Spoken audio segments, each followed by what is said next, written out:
આજની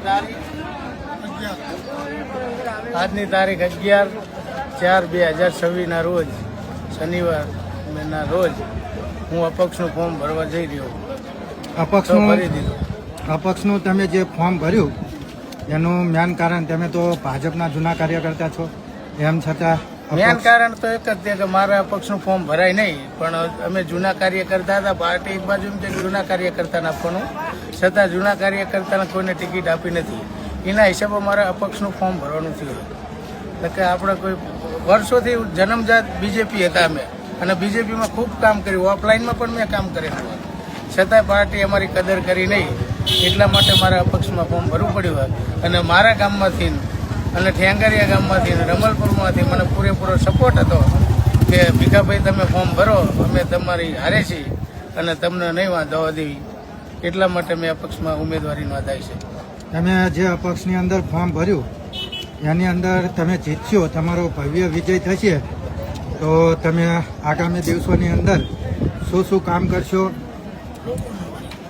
મારો જો વિજય થઈ જાય તો મારે હું અને લોકોના કામ કરીશ જેવા કે જે મારાથી બને એવા. પાર્ટી મને ભલે ફંડ આપે કે ના આપે, પણ હું એ ગમે એમ કરીને ગ્રાન્ટુ પાસ કરાવી લઈશ. એની મને આવડત છે અને એ સાથે હું બધાના કામ કરીશ. કોઈ ગમે એ કામ હોય, પોલીસ સ્ટેશન હોય, કોઈ આ તે, કોઈ માર્કેટ યાર્ડના હોય, કોઈ ખાતરમાં કોઈ સાથે કઈ વસ્તુ આપતા હોય, આવા તમામ કામમાં હું તત્પર રહીશ. આનું કારણ, મને ટિકિટ નહીં મળવાનું કારણ આ એક જ છે કે મેં ખાતરમાં સાથે આપતા એમાં વિરોધ કર્યા.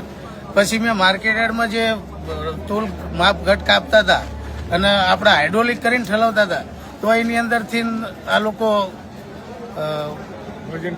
વજન કાંટા ઘટે કાપતા હતા અને મજૂરી પણ કાપતા હતા. એટલે એ બધું મેં બંધ કરાવ્યું વિરંગામ તાલુકાની અંદર. એના હિસાબે આ લોકો બધા મારા વિશે એવા કાન ભર્યા કે એ તો આવું જ કામ કરતો રહેશે અને આપણને પાર્ટીને નડશે. એટલે ઉપરથી જે આના જે કાર્યકર્તાઓ એમને મને કાપી નાખ્યું. તો કઈ વાંધો નહીં, પબ્લિક મારી હારે હે ને, એટલે મને વિશ્વાસ છે કે પબ્લિક મારી હારે છે. તો હું ચોક્કસથી કહું કે હું ખાતર સાથે કઈ પણ વસ્તુ કોઈને નહીં આપવા દઉં.